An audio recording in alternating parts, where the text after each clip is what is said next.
मैं Hanuman Sai Kumar, associate professor Hindi, राजकीय महाविद्यालय बैर। सबसे पहले तो मैं सभी छात्र छात्राओं का इस ऑनलाइन कक्षा में हार्दिक स्वागत करता हूँ। BA पार्ट सेकंड, विषय हिंदी साहित्य के प्रथम प्रश्न पत्र रीतिकाल का अध्ययन करेंगे। आज हमारा टॉपिक रीतिकाल का परिचय और रीति शब्द का अर्थ स्पष्ट करना रहेगा। आचार्य रामचंद्र शुक्ल ने हिंदी साहित्य के इतिहास को 4 भागों में बांटा है। उन्होंने हिंदी साहित्य का जो प्रथम काल है उसको वीर गाथा काल नाम दिया है, जिसका समय विक्रम संवत 1075 से विक्रम संवत 1375 तक का बताया है। दूसरा काल उन्होंने भक्ति काल, जिसका समय 1375 विक्रम संवत से 1700 विक्रम संवत के मध्य रहा है, जिसे पूर्व मध्यकाल भी कहते हैं। तीसरा जो काल है उसका नाम उन्होंने रीतिकाल नाम दिया है, जिसका समय 1700 विक्रम संवत से लेकर 1900 विक्रम संवत तक का रहा है। और चौथा जो काल है उसको उन्होंने गद्य काल नाम दिया है, जिसे दूसरा नाम उन्होंने आधुनिक काल दिया है। इसका समय 1900 विक्रम संवत से लेकर आज तक का है।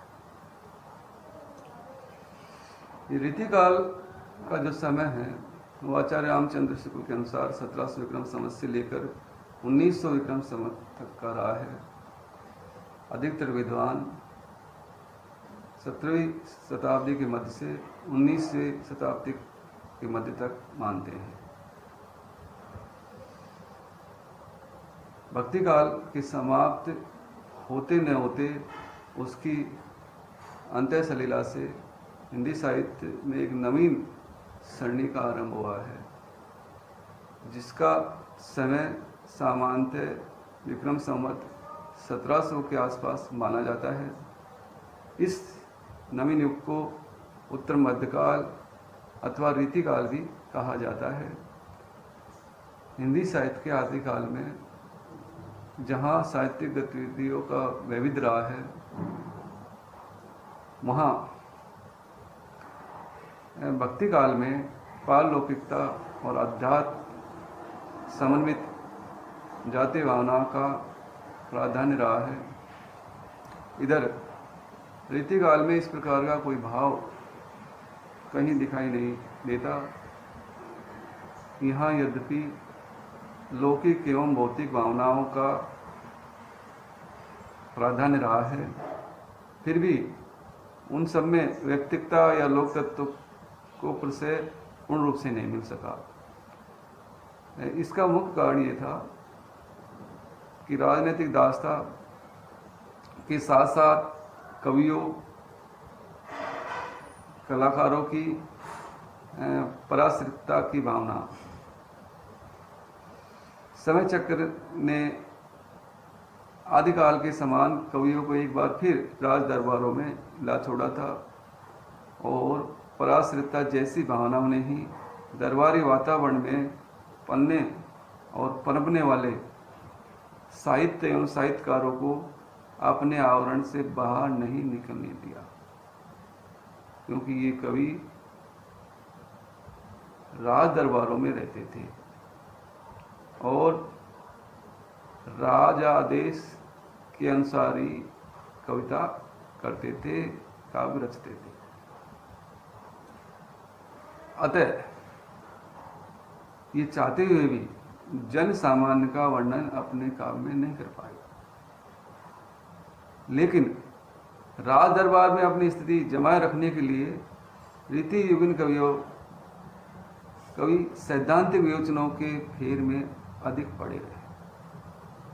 ऐसा करके शायद अपने पांडित्य का प्रदर्शन करके अपने जागृत हेम का तुष्ट करना ही उनका लक्ष्य रहा होगा। इसलिए काव्य में कला एवं भावुकता, कवित्व एवं आचार्यत्व का प्रखर समन्वय दृष्टिगोचर होता है।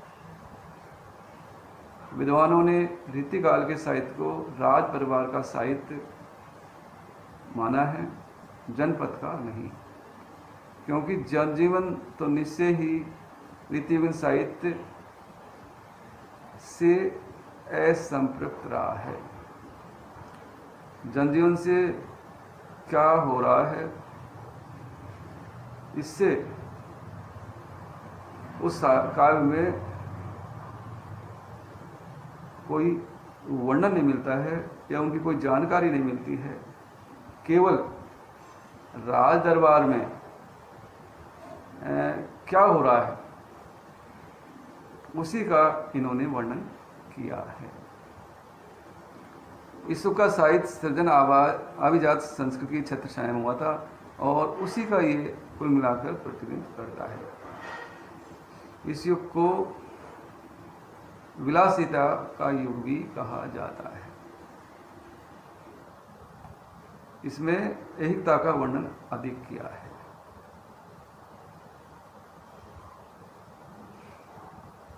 ये रीतिकाल का सामान्य परिचय है। दूसरा जो आज का बिंदु है हमारा है रीति। रीति शब्द का अर्थ और तात्पर्य क्या है, इस पर हम चर्चा करेंगे। जैसा आचार्य रामचंद्र शुक्ल ने इस युग का नाम रीतिकाल दिया है, जबकि अधिकतर विद्वान इसको उत्तर मध्यकाल के नाम से जानते हैं।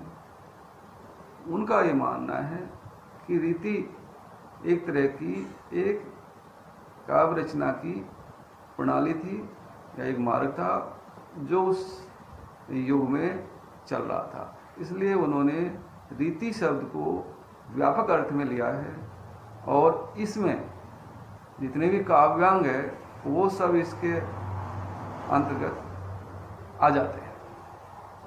सर्वप्रथम हम संस्कृत साहित्य के बारे में चर्चा करेंगे।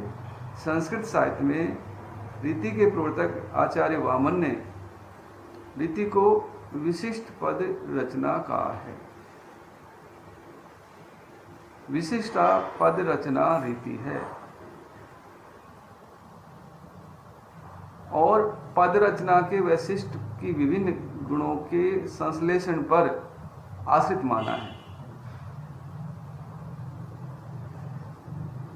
अर्थात विशेषो गुणात्मा, अर्थात काव्य में माधुर्य आदि गुणों का समावेश भी अपनी विशेषता है और यही विशेषता रीति कहलाती है।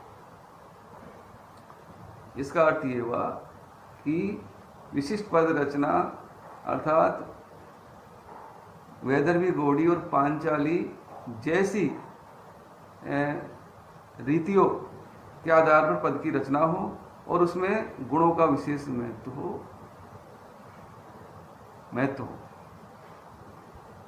उसको रीति कहा है।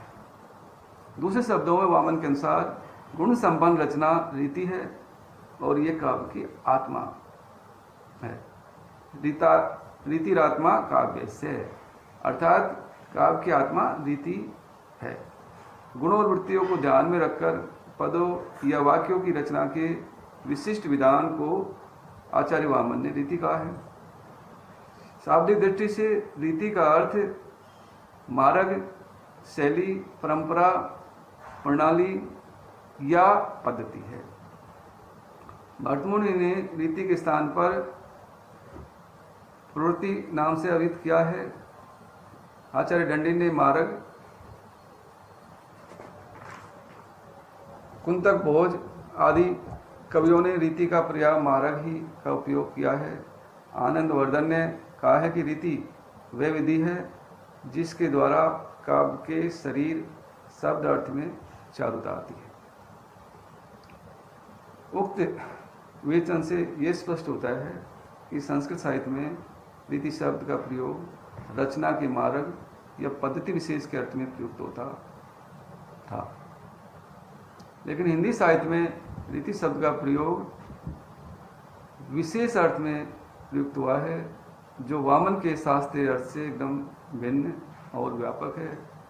यहाँ पर रीति का तात्पर्य लक्षण देते हुए या लक्षण को अपने ध्यान में रखकर लिखे गए काव्य से होता है। इस प्रकार रीति काव्य वह काव्य है जो लक्षण को आधार या ध्यान में रखकर रचा जाता है, जिसमें अलंकार, रस आदि, रस, ध्वनि आदि को लेकर इनके उदाहरण रूप में रचित हिंदी काव्य साहित्य के अंतर्गत है। निष्कर्ष रूप में हम ये कह सकते हैं कि रीति काव्य उस काव्य को कहेंगे जिसमें काव्यांगों, रस, अलंकार, ध्वनि, रीति, वक्रोक्ति, नायिका वेद आदि के लक्षण देते हुए या ध्यान में रखकर उदाहरण स्वरूप काव्य रचना की हो या उसके लक्षण चाहे न भी दिए हो।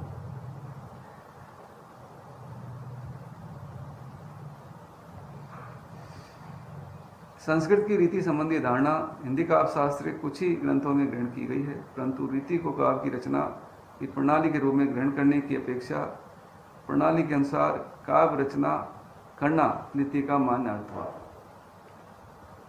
इस प्रकार रीति काव्य का अर्थ ये हुआ कि ऐसा काव्य जो अलंकार, रस, गुण, ध्वनि, नायिका वेद आदि का काव्य शास्त्रीय प्रणालियों के आधार पर रचा गया हो।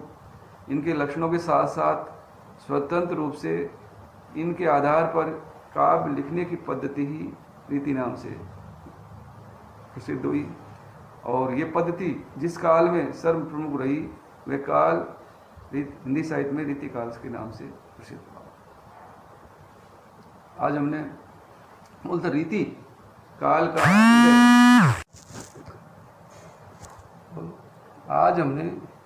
रीति काल का आविर्भाव और उदय को स्पष्ट किया है कि भक्ति काल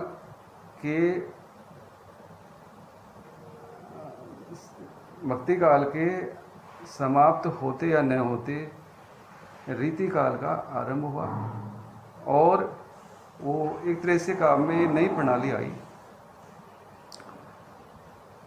ये नया काल आया। इसके बारे में हमने चर्चा की।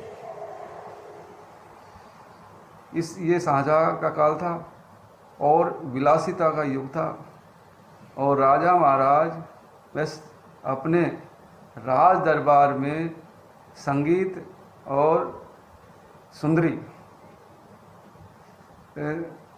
या तो सुंदरी उनके राज दरबार में नृत्य करती रहती थी या संगीत चलते रहते थे।